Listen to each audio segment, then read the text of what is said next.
Mr. Obama said the deadly blast that struck a hotel in Somalia's capital just as he landed Sunday in Ethiopia signals a very real threat facing the region.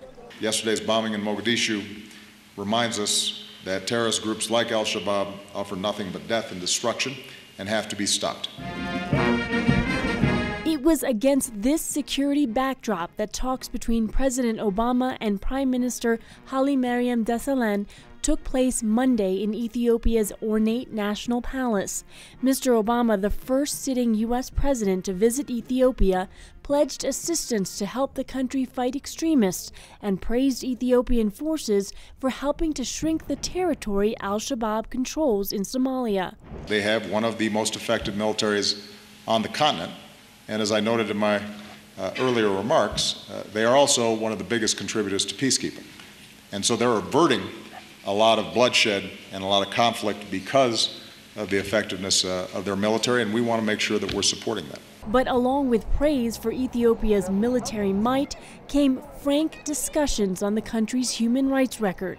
Prime Minister Hailemariam's party took 100% of the seats in May parliamentary elections and is accused of rounding up dozens of opposition members and journalists in so-called counterterrorism operations.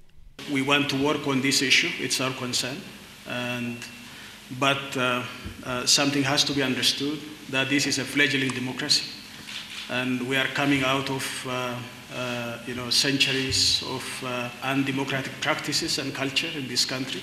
While President Obama called Mr. Hailemariam's government democratically elected, he said, as in Kenya, the country still has more work to do when it comes to practicing certain democratic principles.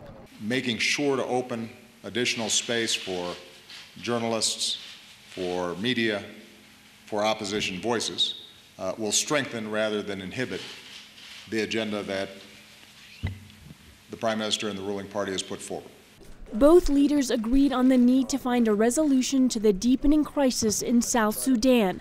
Following Monday's bilateral talks, President Obama convened a meeting with the leaders of Kenya, Uganda, Ethiopia, and the African Union in hopes of finding a path to peace.